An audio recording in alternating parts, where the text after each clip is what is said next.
All right, welcome to the book club. I'm Dylan here with my undercover brother, Keith. What's up, buddy? Hey, how's it going? Have you seen Undercover Brother? Back in the day, maybe. It's better than Really? you would think. I actually think it's like decently rated on Rotten Tomatoes too, like high 70s. Oh, is that the scene that the Let's Get It Poppin'? I think so, yeah. Have you ever seen that one where the white guy's dancing to that? That's a really great scene. Yeah, I think that's it. All right, well, here at the Buddy Book Club, we're breaking down some bestsellers, and this week we'll be discussing The Righteous Arrows by Brian J. Morra. The book is hot off the presses. It was just released on April 16th, and today we are fortunate to talk with Brian about the book, so it should be a lot of fun. If you'd like to recommend a book for us to read or reach out to us in any past episodes, you can visit our website, buddybookclub.com, or slide into our DMs on Twitter or Instagram, Buddy Book Club Podcast. You can listen to us on iTunes, Spotify, wherever you get your podcasts. So please download, give us a review, 5 stars. If you hate it, let us know, but still give us 5 stars. If nothing else, give us a follow on the socials channels, please, and thanks. Keith, do we want to go straight into our interview with Brian? Let's get it. It's a longer interview, you know? We've done a few of these, and this is a longer one, but... We're talking to an actual intelligence officer. It's kind of crazy to think about. Yeah. Who allowed us to do that? Who gave us the right to do that? Doesn't make any sense, but... So the two of us sit down with the author, who is, and you'll hear, an actual intelligence officer, and a lot of good stuff in there. So it's longer, but it's all fun, and he was a great sport, so we appreciate him coming on. Yeah, we'll take you right to the interview, and then we'll get to our normal categories afterwards. So here, enjoy. All right, well, let's jump into it. Brian Morra, thanks again for coming. He is a retired Air Force intelligence officer and aerospace executive who has taken his talents to the literary world. His first novel, The Able Archers, was a hit with the fans and critics alike, winning the National Indie Excellence Award for Best Historical Military Fiction.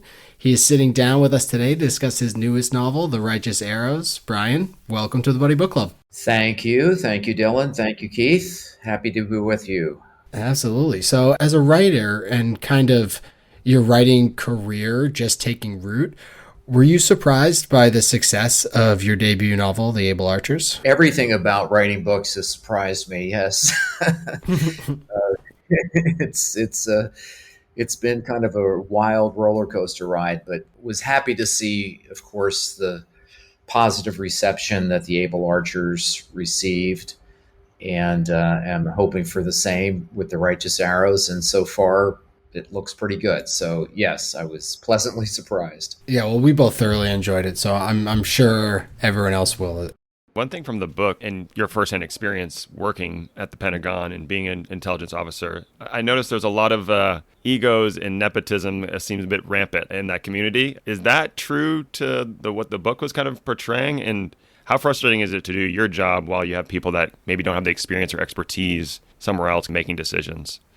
Yeah, I think there's a lot of truth in the way I depict the inner workings of the intelligence community and the military. And in fact, last week I was doing an interview with one of the organizations of former intelligence officers, the biggest one actually, in the United States. And I was being interviewed by their president, who's a retired, very senior CIA operations officer.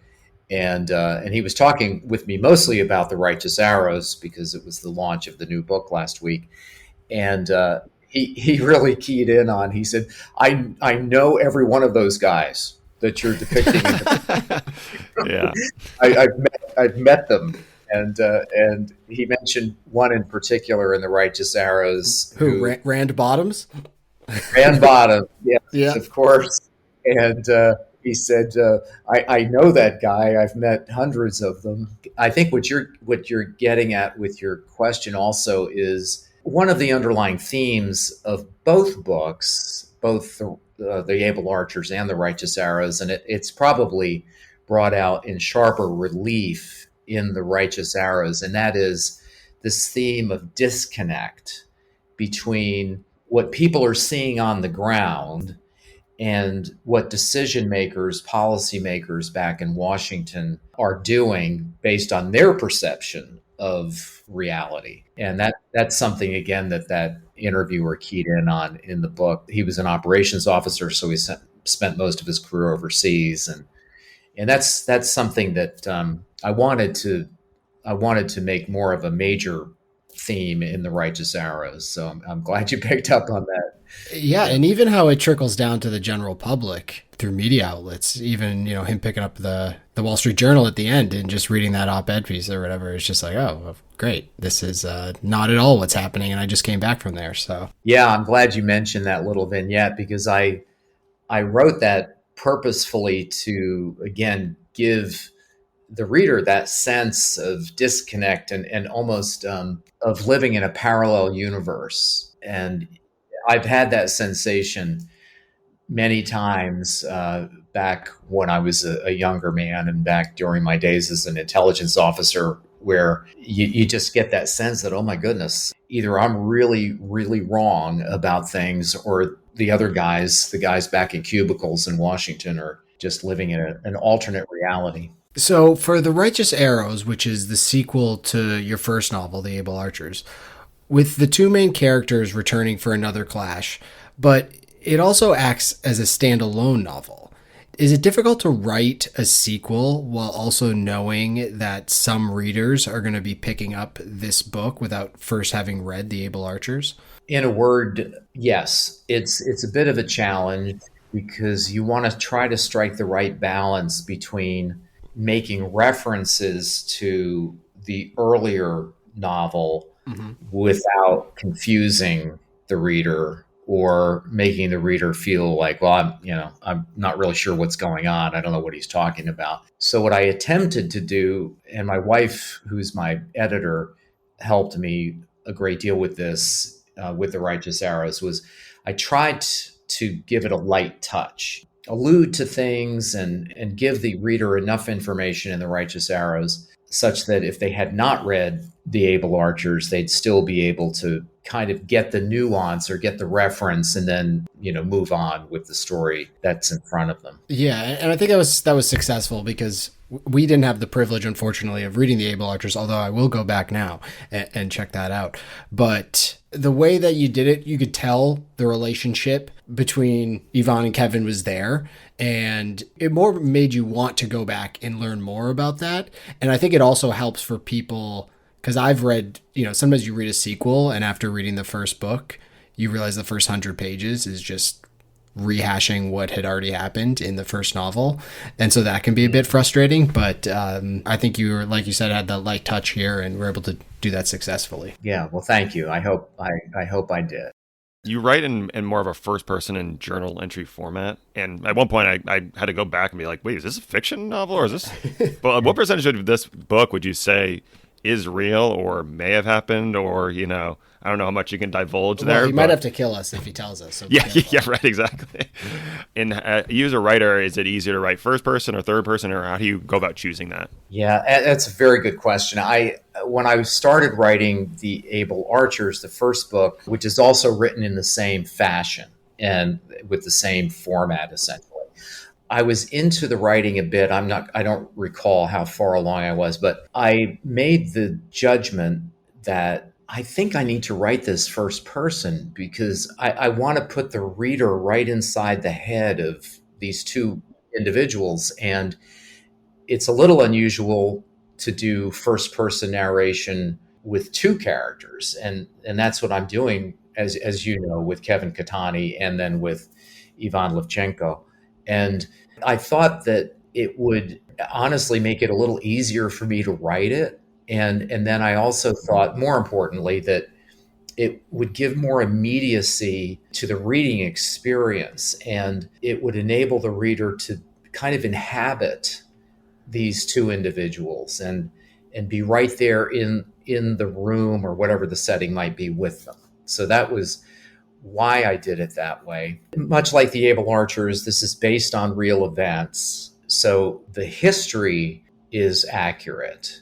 And I had to do a fair amount of research to make sure the history was correct, even though I lived through some of these events. What I do in terms of my personal experience in both of these books is it does lean on my personal experience, but what I also do is blend my experience with that of former colleagues and things I knew that they did or experiences that happened to them. So that's on the Kevin Cattani side of the ledger. On the Ivan Levchenko side, I created the Russian character Ivan Levchenko based on my interactions back in the 1980s, mainly with defectors, with Soviet KGB and GRU defectors.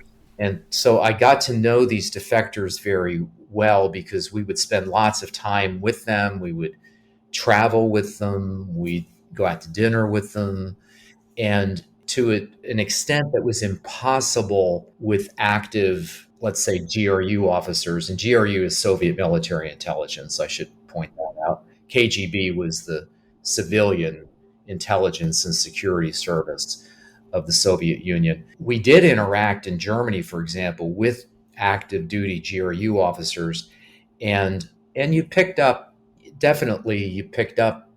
important elements from them, but it was the defectors that we were able to really spend a lot of time with. And so they influenced how I wrote Levchenko very heavily. And what I tried to do was, in Levchenko, I wanted to make him a sympathetic character. I wanted him to be not a stereotypical ogre. So what I did is, thinking of those defectors I knew, I blended into him, or encapsulated in him, the best characteristics of those guys. So Levchenko is kind of my ideal GRU officer.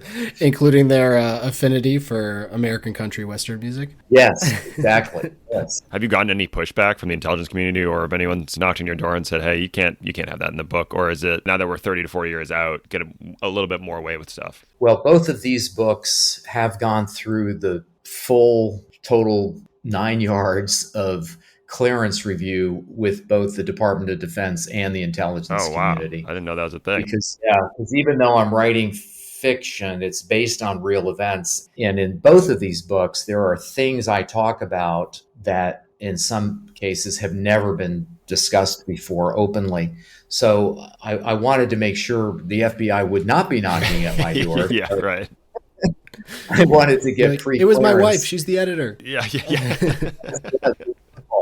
And right, so I go through that process. And in terms of redactions, there were some redactions in the Righteous Arrows. I probably shouldn't say which agencies, but that they demanded.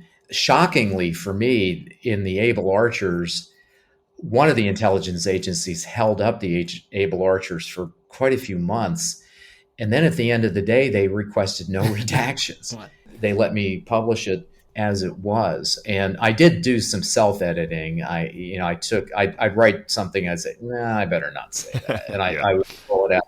But so they do the books go through this process, and they've got the seal of approval from both the DoD and the intelligence community. And it's my understanding that a lot of this material was only fairly recently declassified. Is that correct? Yes, and that's especially true of the Able Archers. It's also true of the Righteous Arrows, but it's more true of the Able Archers, where most of the events around the Great Soviet Nuclear War Crisis of 1983, which is what the Able Archers focuses on, most of those events were kept highly classified by the U.S. government until 2015, 2016. And in fact, they're still keeping things classified. But there's a war story about one particular document that was declassified in February 2022.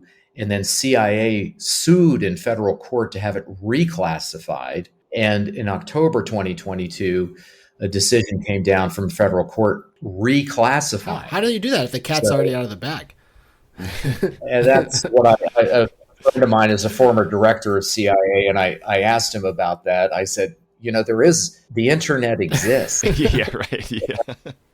It's once on the internet, it's out there. And he kind of shook his head and said, I don't know what they're doing. All it does is bring attention to it. It makes people look at that probably more. That was my argument, that you're just throwing spotlight on it. There's still a lot of sensitivity around that 83 nuclear war crisis, which was just as bad as the Cuban Missile Crisis. There was a lot of sensitivity, and the redactions came from some of the personalities that I was writing about, again, asked me, demanded that I take those out. Also, were sensitive to some locations that I was talking about, so I took those out. And I don't think any of those redactions had a material impact on the Righteous Arrows. But I also still have security clearances, so I want to stay on the good side of the law. Yeah, absolutely. Well, it's a good thing they didn't redact the red-haired major, because he was a great character. I don't know if that's based on a real person or not, but he was a fun character to read. That's for sure. Yes, the Red Major is based on a real person. Amazing. Yes. Amazing. Got to meet this guy.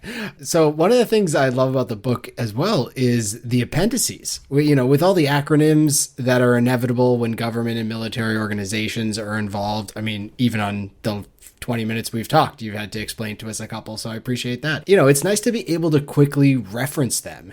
And then also the biographies of the protagonists, it just made the book seem real. I don't know if, as you're writing the book to help with the writing process, you put these biographies together, but I liked them being in there because it made them feel like real characters. Is this something that you came up with between the appendices? I mean, even the timeline of the Soviet-Afghanistan war in there was helpful to put everything in context. So is this something that you came up with, and why don't more people do it? Because I thought it was a great addition to the book, and I don't see it that often. Yeah, thank you for saying that. I did come up with that myself. I guess in my view, it's about helping the reader, and many people are just not familiar with these events. They don't remember. In some cases, they don't even remember the Soviets had a war in Afghanistan. I thought it would be helpful for people, and I did it in the Able Archers as well, and it seemed to work there. So I thought I'll just continue it. The biographies, that's an interesting point you make, where is that kind of an outline in a way. And I probably should have done it that way, but I didn't. The biographies are kind of, I do them after the fact, after I've written and seen where the characters are going, and then I try to summarize their life stories. And I in the future books I'm writing in this series, I'll continue to do the same thing with the appendices. Yeah, hopefully other authors catch on, especially those fantasy authors who have 10,000 characters with these crazy names that you can't even follow. It's like, I need that at the front of the book. Let me have all the characters listed out so I can go back and reference who they are. So yeah, I thought that was a great addition. And the name of the book itself, The Righteous Arrows, is a reference to the Stinger missiles the U.S. government was covertly supplying to the Mujahideen. It was just the tail end of the war, correct? Yeah, it was. The Stingers did not start showing up until 1986, and the Soviets were completely out of Afghanistan by early 89. Yeah, it was certainly the last third of the war. Although effective at dampening Soviet air superiority, our main characters express concern over the ripple effect in handing over smart weapons to Islamic fundamentalists. Do you feel that sharing these technologically advanced weapons directly influenced the rise of Islamic terrorism we saw in the fallout of the Soviet-Afghan war and are still seeing today? Well, here's what I believe. I think that the supply of Stingers and other advanced weaponry during the Soviet war in Afghanistan served to help militarize Afghanistan society, which, despite popular misconceptions, was not a militarized society previously to the Soviet war. I'm not placing all the blame on the United States. I mean, the Soviet Union was the main actor in militarizing the society. But what occurred was that, much like our own war in Afghanistan became a magnet for jihadists in the Soviet war. And you had people showing up from Europe, from Africa, from the Middle East, of course, and they were getting supplied not only by the United States, but China was supplying these Islamic rebels. And there was supply coming from Saudi Arabia and from Iran, and it was, again, not unlike our own experience. So I think what I'm suggesting in the book is that, yes, this war, including our supply of advanced weaponry, opened Pandora's box. Even though we never supplied weapons to Al-Qaeda, we still militarized elements of Afghan society. And then worse, once the Soviets withdrew, so did we. And we left these different warring elements to their own devices. And what ensued was a number of years of civil war inside of Afghanistan. And it also helped to facilitate ultimately the rise of Al Qaeda. Yeah, we didn't supply Al Qaeda, but Al Qaeda was empowered by what happened in Afghanistan during the Soviet War and afterwards. And in many ways, it set us all on the road to 9/11. It's fascinating, just the idea of during the Cold War, all of these proxy wars that took place, and like I was saying before, the ripple effect through time that has. And I think you captured that really well in The Righteous Arrows. Early in The Righteous Arrows, I talk about Kevin Cattani's experience in Southeast Asia, in Cambodia, specifically with the Khmer Rouge. And the Khmer Rouge were born out of the war in Vietnam. And the Pathet Lao, who were Laotian communists, similarly were born out of this conflict in Vietnam. So Vietnam spawned all sorts of nastiness too beyond the borders of Vietnam. And Vietnam was a proxy war between the Soviet Union and the United States. And most people in my generation and older, of the Vietnam generation, of which I'm not quite part, but even to this day, they don't really understand that that's what Vietnam was. It was a proxy war. And by the mid-1980s, one of the motivations, and I saw this firsthand at CIA, for supplying the Mujahideen was revenge. Oh. This was all about payback for Vietnam. Yes, this was payback. And there were CIA officers that I worked with who were adamant and very open that was their motivation. Interesting. I mean, there is conversation in the book between discussing what the objectives are. Is the objective to kill Russians, or is the objectives to get them out of Afghanistan? And it wasn't really clear what the objective was. So the idea being a little bit of both, it probably makes a lot of sense. Yeah, it was both. And especially at CIA, I saw that there more than, well, they were running the covert war. So it was logical it would be there more than anywhere else, I guess. But yeah, there was a very, very, very strong element of retribution. Yeah, makes sense. And The Righteous Arrows, as you pointed out, the title comes from what some of the Mujahideen called the Stingers. And the full phrase was the righteous arrows of retribution, because they were trying to get revenge against the Soviet Air Force that had devastated so many of their villages, killed tens of thousands of civilians. So the Stingers for them were payback for the hurt they had endured. And for CIA officers, the Stingers were payback for the hurt we had endured in Vietnam. It must be fascinating to have been one of those tribesmen who is trying to take down Soviet helicopters with RPGs and small arms fire, and next thing you know, you're getting handed this Stinger missile, which can use the heat signature of the helicopter, and all of a sudden it's down. It must have been like getting the most advanced technology at the time. It must have been wild, honestly. It was a game changer. Yeah. There's no question about it. And for your listeners, there's an excellent movie about the Soviet war in Afghanistan called Charlie Wilson's War, that stars Tom Hanks as Congressman Charlie Wilson, who was a real person. And he has a cameo appearance in The Righteous Arrows. Charlie Wilson does, not Tom Hanks. And and so Tom Hanks plays this congressman who was instrumental in getting the CIA the money to supply the Stingers. Is he the Texas congressman that gets brought up a couple times? Correct. Yeah. Yes. Okay, I picked up on a couple of movie references, and I didn't pick up on that one. And I'm a big movie buff guy over here, so because I haven't seen it, it's on my list. I just haven't seen it yet, so it's getting knocked up to the top of the list, and I'll be watching it soon. I recommend it with the highest of recommendations. It's very good. Sold me. I'm gonna ask some more lighthearted ones now. I know we've had some serious questions, so and no offense to the OSI, but the OSI, the United States Air Force Office of Special Investigations, basically like the HR of Air Force, and becoming what I'm getting from the book, right? And does everyone hate them, or is that maybe your opinion, or is that what I should take away? Or no offense to them, but that's kind of what I took away from the book. The OSI, yes, the Office of Special Investigations, is the Air Force version of NCIS, which is the famous television series that's been like 300 years now. And I think that as an intelligence officer, and they're the counterintelligence people within the Air Force, the Okay. OSI, they're the ones counterintelligence. So, as an intelligence officer, we kind of had a love-hate relationship with them. Seems like more hate, but yeah, okay. Yeah, I went a little, maybe a little overboard with that but it is how I felt, Yeah. and a lot of what I described in terms of the interaction with the OSI at Bolling Air Force Base in Washington, D.C., which is, I think, what you're referring to. Hmm.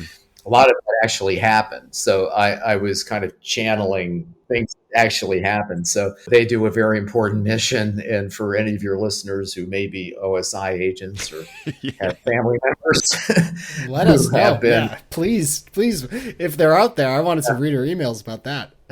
they do an important mission. My hat's off to them. Yeah. It's like when you watch The Wire and they just talk about internal affairs or whatnot, and they're always griping on them. But Yeah. Yeah. there are a few movie references in the book. Charlie Wilson's War I didn't pick up on, but Apocalypse Now was touched on. The Man Who Would Be King also touched on. I feel like those two are kind of similar movies. And although not an explicit movie reference, the commander of the GRU Special Forces is named Vasily Zaitsev, who some may know is a Soviet war hero and the focus of the movie Enemy at the Gates. So are you a big war movie buff? Is that why you put that those in there, or just happen to be watching them as you're writing? What a great question. I wasn't watching them as I was writing, but I was channeling those memories, I think. And I think that, with respect to Apocalypse Now, which is, for those of you who don't know, is a great Francis Ford Coppola movie about Vietnam. A lot of Cattani's experience in Cambodia was kind of that ilk. And then when Cattani goes to Pakistan for the first time and he sees the high mountains and he's reminded he himself has seen The Man Who Would Be King. So he was a reader of Kipling and other books about British wars in Afghanistan. So I didn't really consciously, I guess semi-consciously, I had to be referencing those, and I didn't reference Charlie Wilson's War specifically because that had not been made yet, right? So that's a fairly brief movie. Good point. And so I didn't want there to be a disconnect historically. I can only have Cattani reference things that would have appeared in his day and age. And then Zaitsev, I thought it would be kind of interesting to have a character named Zaitsev. And I was thinking of this real person who is a hero of the Great Patriotic War, as the Soviets called World War II, Vasily Zaitsev. And I used that name because I wanted to set up this kind of generational disconnect between Levchenko, who's in his mid-40s, and these young conscripts in Afghanistan. Levchenko knows who. Yeah, but they don't even have any idea who he is. They have no idea. They have no idea who he is. And it kind of brings Levchenko a little bit down to reality, I guess, in the sense that, these kids are from a completely different generation. Their experience is so different than mine. And I need to kind of meet them where they live and not expect them to know what I know. Do you have a favorite war movie? Ooh. Well, I do. I am kind of partial to Apocalypse Now, which may say something about the darkness of my soul. I don't know, but it's that movie made a big impression on me. And actually, I sathat that it was released when I was a very young intelligence officer and doing some things like Captain Willard was doing, and that kind of really resonated with me, and I think a lot of us in that age identified, if we were young intel officers at the time, a lot of us probably identified in some way, shape, or form anyway with Captain Willard. That was my dad's favorite. He probably had let me watch it at too young of an age, but I thoroughly enjoyed it at the time. I'm more of a lighthearted. Dirty Dozen does it for me. I like a half serious, half comedy. That'll do it. I mean, obviously there's so many good ones, but if you like Apocalypse Now, I don't know if you've seen it, but there's a documentary of the making of that movie called Hearts of Darkness,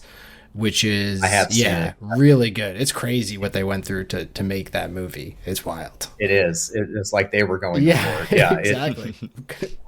Coppola wanted them to feel like they were doing that. It was a really interesting one. And then also Cattani, during the Soviet bunker raid, he randomly says, "Vaya con Dios." And he's like, I don't know why I said that, but I know that's in Point Break, the greatest film of 1991. So I don't know if you were channeling a little Keanu Reeves, Patrick Swayze, but I love the line. It was a great line. Yeah, I was thinking of Point Break. Yes. I actually, but I again, I think that this did come more from real life and what Cattani actually said to this guy.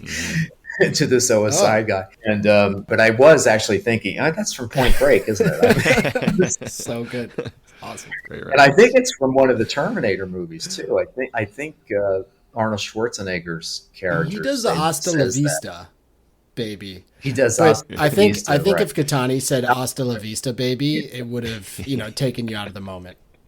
Vaya con Dios is a better choice. It's a better. Point Break is a better reference point. 100%. Couldn't agree with you more. I heard in the rumor mill that this book or the previous one may have been purchased for an adaptation. But if you could cast any characters or dream set of actors or actresses for your adaptation, who would that be? And I don't know if there's an update too on any sort of future plans there. The Able Archers has been optioned awesome. By Legendary Entertainment with an eye toward making a limited television series. Unfortunately, we've run into some Hollywood politics. Oh no, the OSI of Hollywood. We're kind of regrouping, I guess, right now. We're at the regroupment stage. But I do have an agent in Hollywood who's excellent. We haven't given up on that. And in fact, I wrote a TV adaptation for the Able Archer last year, which I'd never done anything like that before. And it was actually an incredibly helpful exercise in writing. It was incredibly valuable for helping me with storyline and story arc and character development and all that. So in any event, we're still hopeful that it will get made. In terms of actors, Legendary actually did ask me for some ideas. Levchenko is a little bit easier for me to cast than Cattani because of Levchenko's age. Levchenko's in his mid-40s. One name that we toyed with was Benedict Cumberbatch to play Levchenko. He's got the depth and so on. Another actor who you may or may not know is a German actor named Tom Valasaha. Tom Valasaha was in Game of Thrones. He played the man with no face. The guy that trained Arya. Mm-hmm. He was also in the last season of Stranger Things. And he played a Soviet guard. He was good in that. And so he speaks Russian and he speaks German, obviously, like Levchenko. And he has kind of the right look, too. So he would be terrific. And when I mentioned him to Legendary, they said, oh, that's a great idea. They love that. But as far as Cattani, you really want to have somebody who's in their mid-20s or can pass for it. My wife has come up with a couple of actors. One guy is a little bit older that could do it would be Austin Butler. He was great in Masters of the Air. Yeah, and he played Elvis, of course, and I think he could be wonderful at it. Not the easiest guy to get, I'm sure. None of them would be, and I think these roles are pretty meaty roles. I think actors would gravitate toward them. So hopefully there. And then the red-haired major, I'm asked who would play the red-haired major, and I'm sorry to say I don't know this actor's name, but he was also in Game of Thrones. I was picturing that guy the whole time. I knew what you were talking about. Who? One of the Wildlings. Yeah. He does the lawn commercials now. He does the Scots. Yeah. Commercials now, exactly. Yeah, that's exactly what I was picturing. And what's funny is he looks like the real red-haired major looked back in the day. And the red-haired major was of Scottish extraction, and so he is the red-haired major as far as I'm concerned. I'm just picturing Austin Butler hanging out at your house trying to get notes and whatnot from you. It's just like all of a sudden Austin Butler's at your side asking you about what would Kevin Cattani do right now? You'd be like, well, okay. Yes. Yeah. So it's my understanding you have several more book ideas in the hopper.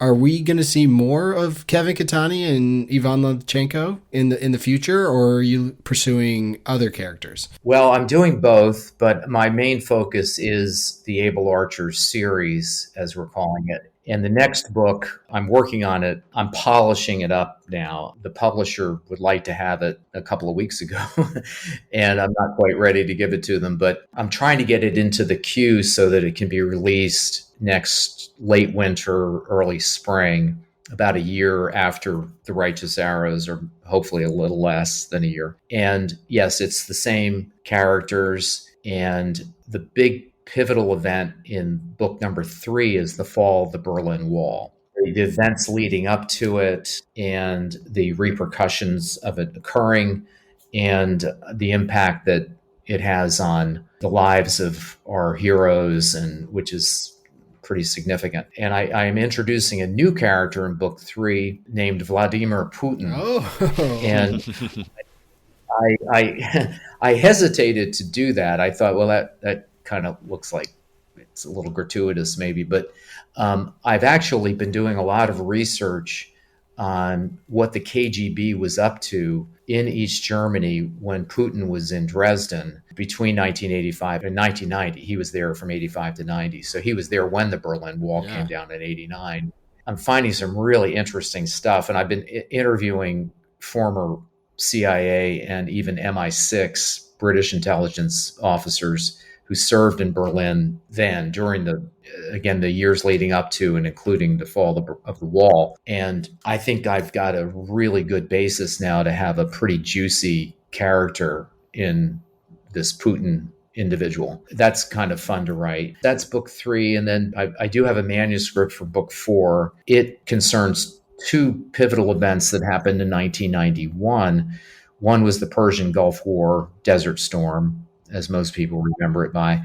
And the other is the fall of the Soviet Union. And both of those events occurred in 91, and they are related in ways that most people don't comprehend. And here again, I'm continuing to draw upon my own experience. I was no longer on active duty in 91, but I was recalled to active duty for the war. So I have direct experience in the Persian Gulf War that I'm bringing in to that book. Because a lot of the people involved in the Desert Storm are still alive, and they're friends of mine. So I've been able to interview a lot of people, and I think that gives that book a richness that I hope people will find compelling. So those are the 4 that are kind of in the can to some extent. And then I am working on book 5, although I haven't had much time to get to it. And that book 5 is set in the very late 90s with the war in Kosovo in 1999 that NATO fought against the Serbians. Most Americans don't remember, but they sure do in Russia.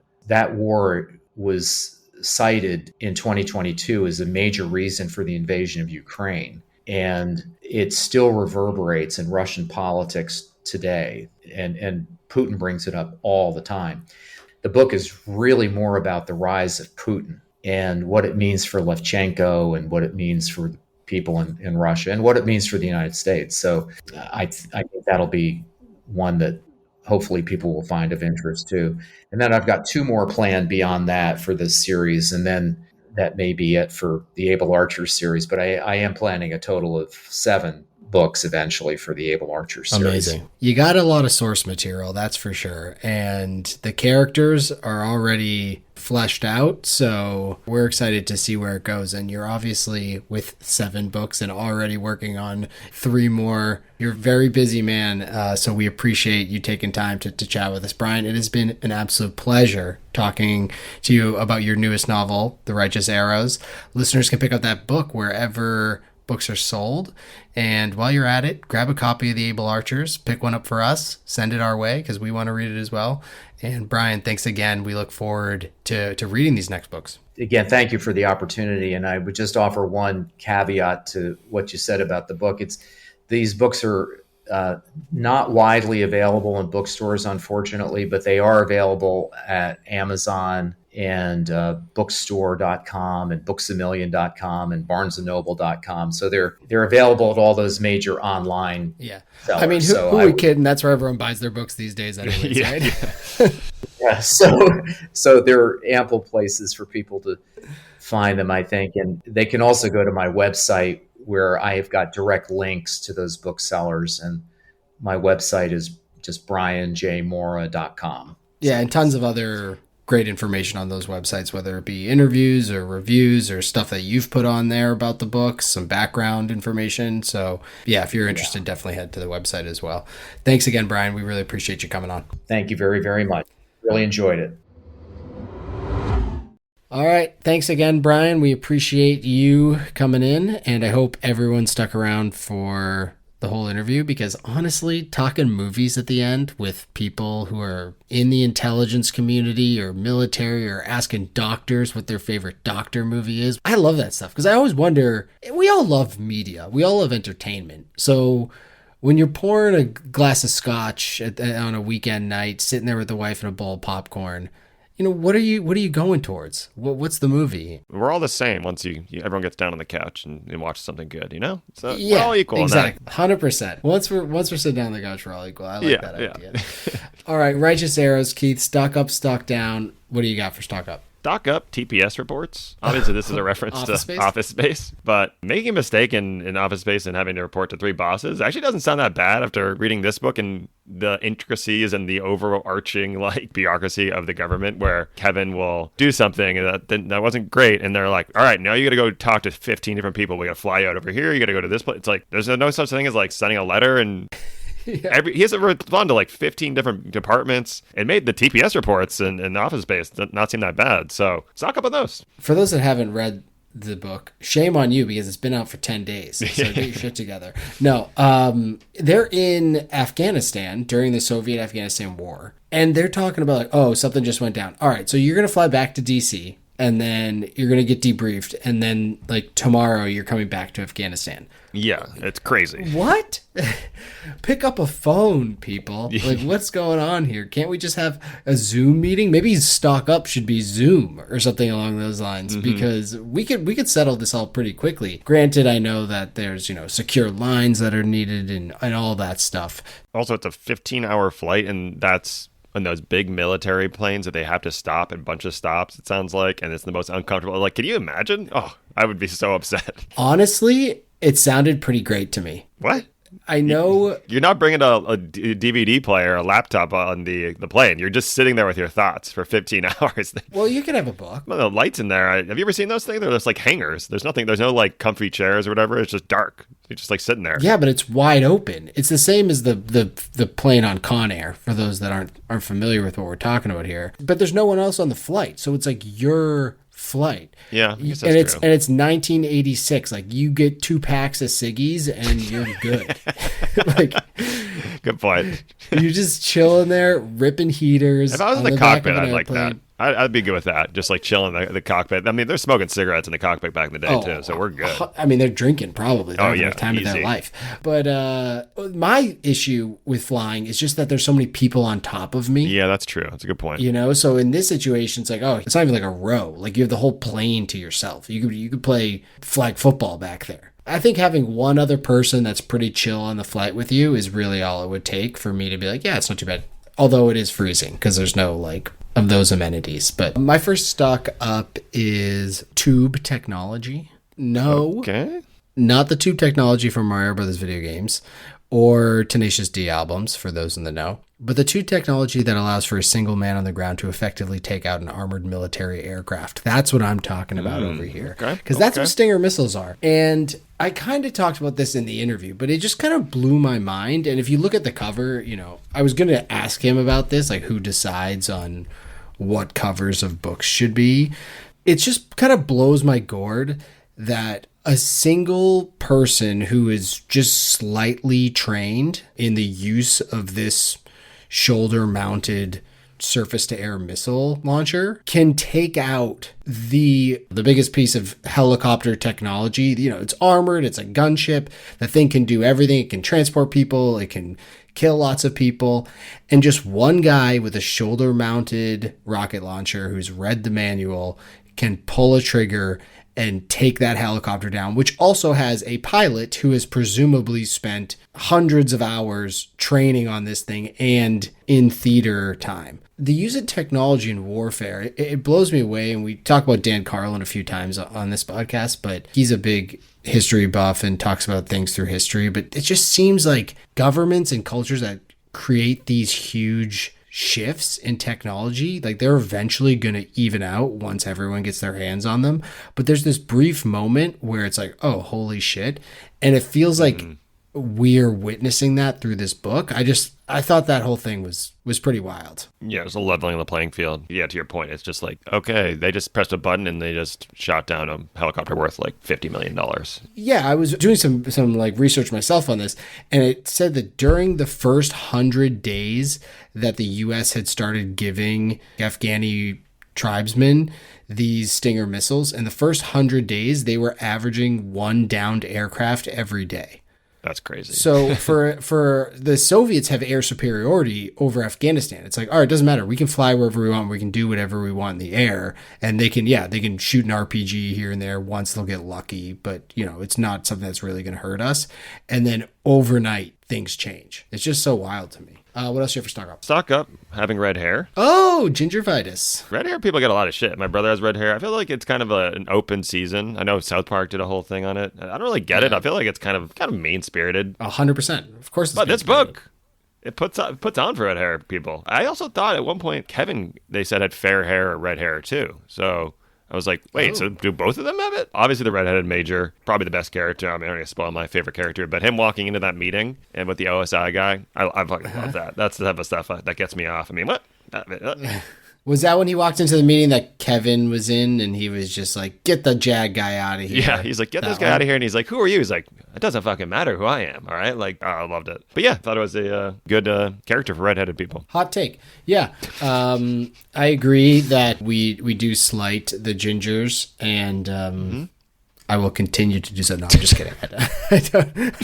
I don't have one way or another. I think just like anything else, if it's your close friends and it's friendly shitting on, the only way I know how to put it, then it can be like some sort of a love language.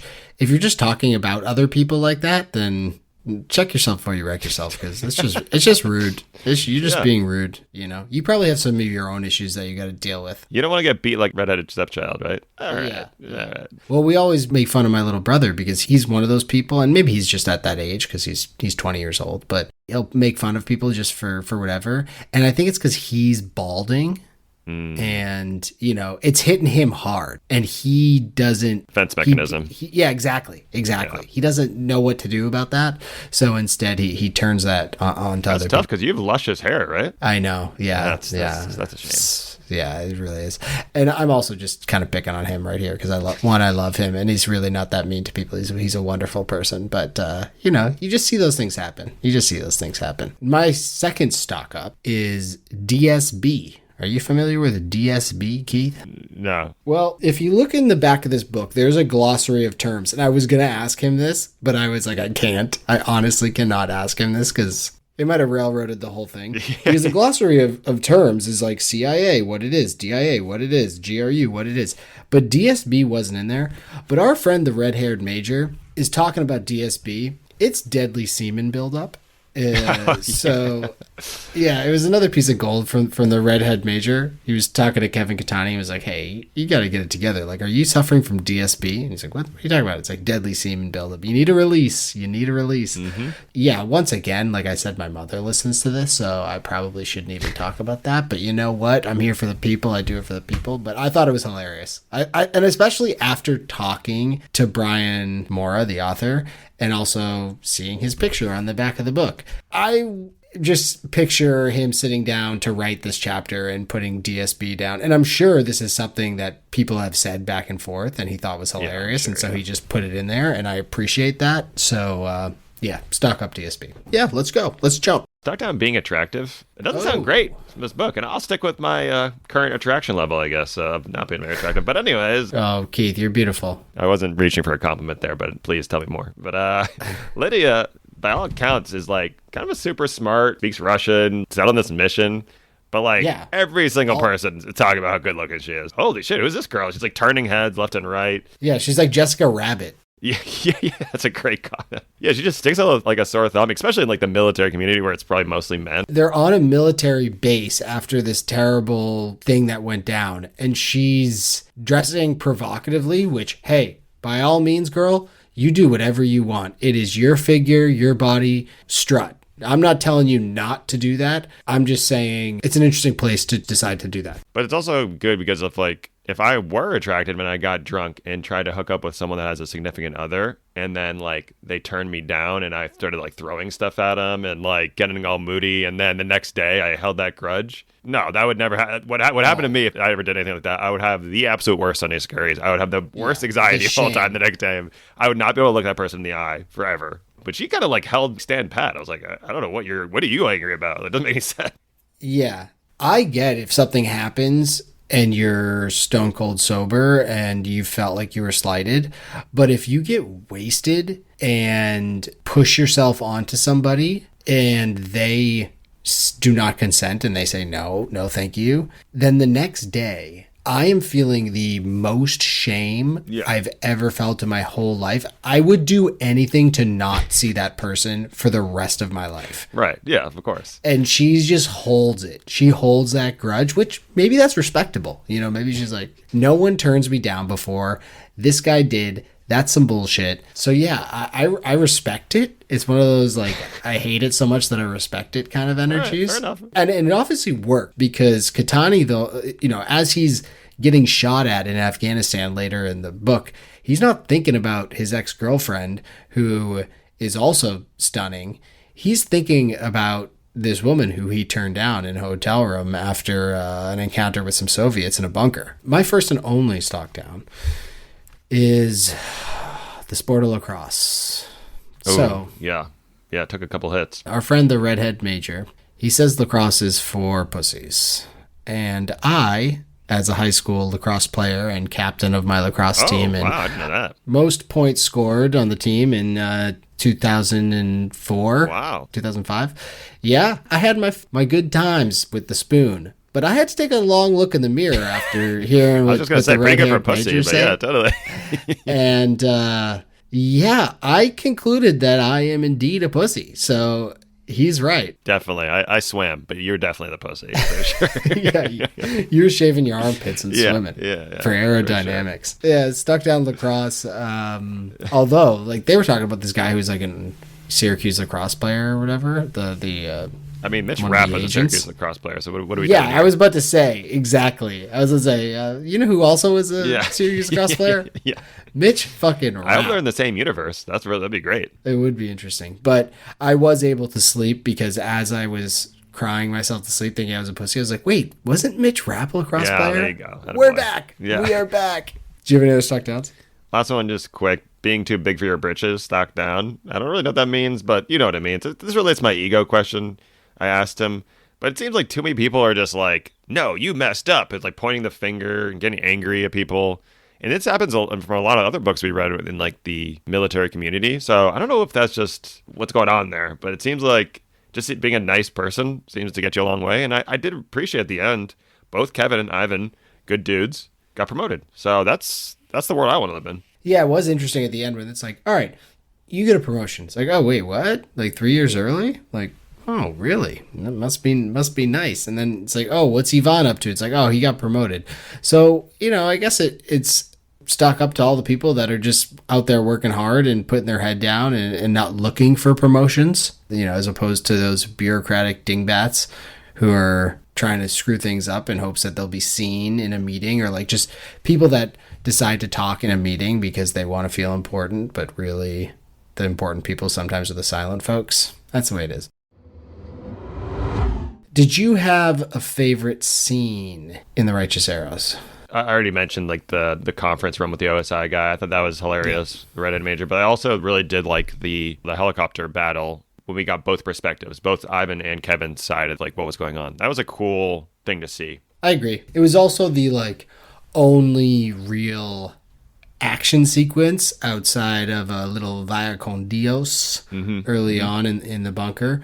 So in a book that a cover is showing an Afghani tribesman shooting a Stinger missile at a helicopter, I wanted that. So it took us like 250 pages to get there, but I enjoyed it as well. I thought it was worth it. It also, I think Yvonne probably did the best job because it was his first experience in actual combat.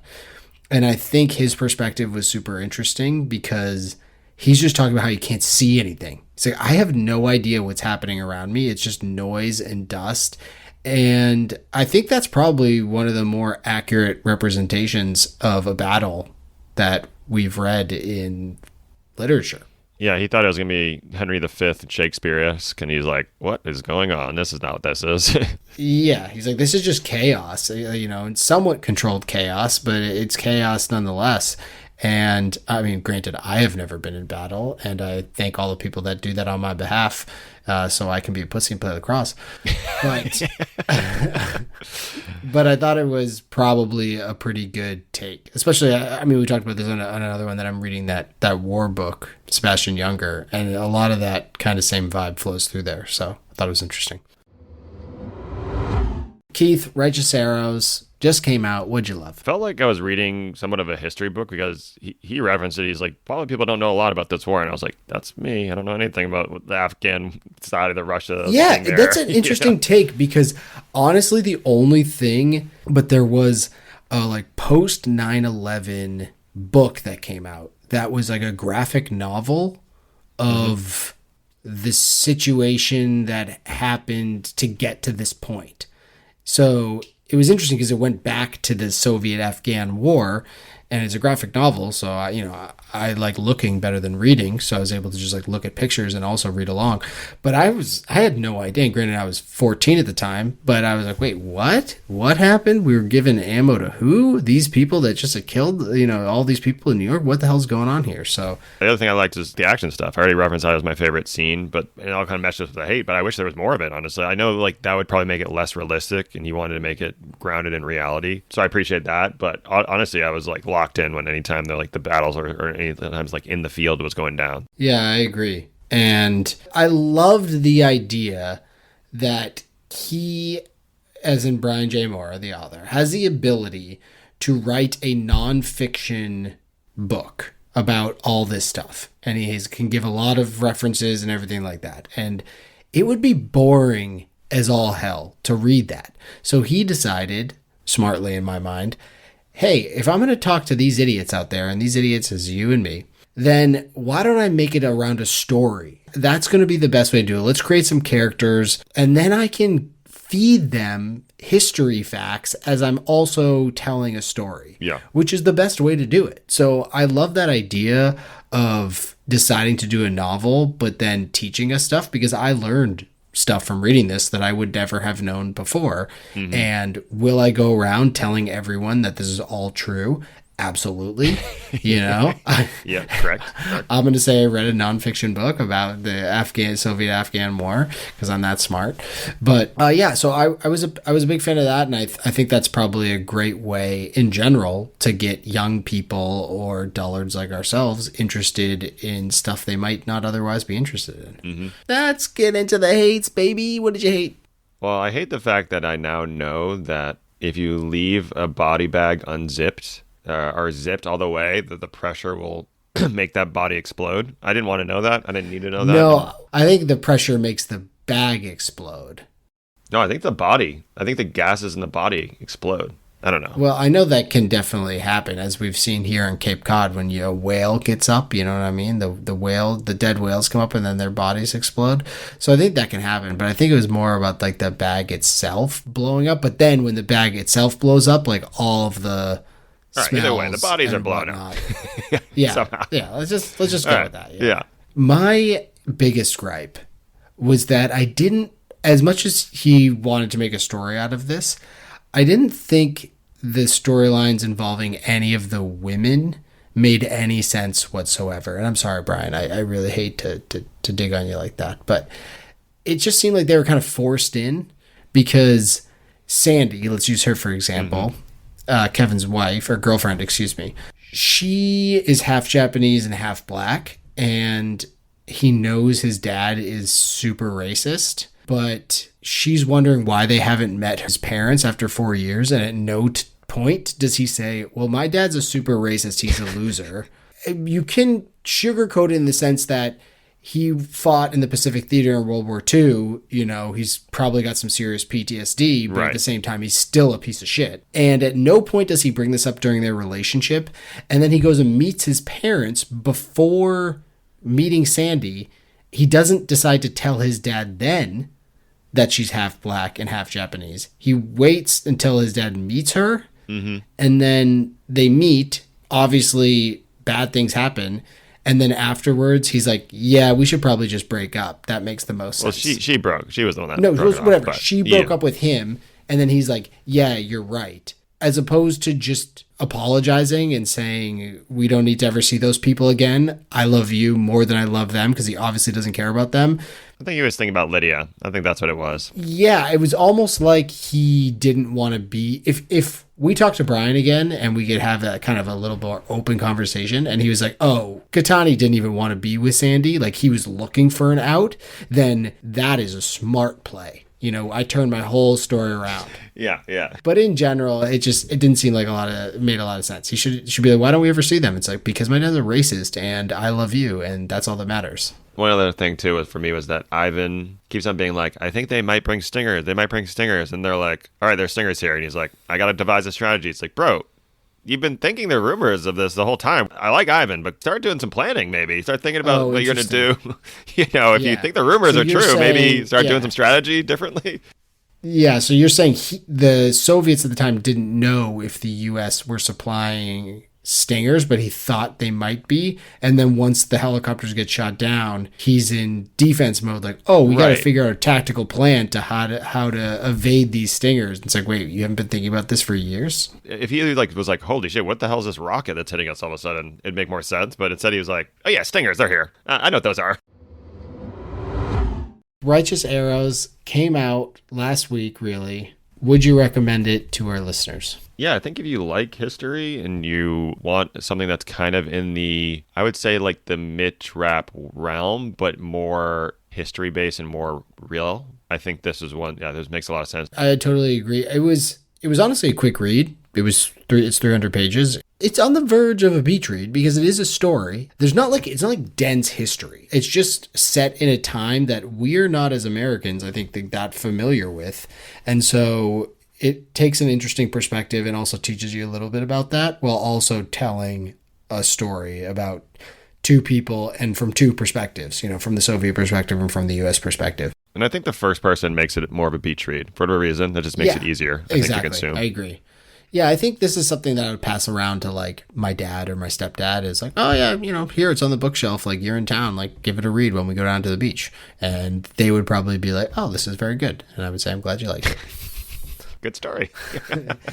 So yeah, that was The Righteous Arrows, and obviously we hope you listened to the interview with Brian Morra, the author, because we had a lot of fun doing it, and he seemed like a grand old guy. So we appreciate that. And I don't mean old like old. I just mean like old like OL apostrophe. Okay. Yeah. I hear you. Keith, what do we got coming up next? This is a reader recommendation, Columbus Day by Craig Allen. It's a start of a series, so it's the first book, but this has gotten some pretty good reviews, I think. Expeditionary Force, I think is what it's called, is the series name. In a listener recommendation, so we like it. I've almost finished it. I'm 48 minutes left. Wow. You know, it tickles that sci-fi but also military thing we got going on. Mm-hmm, for sure.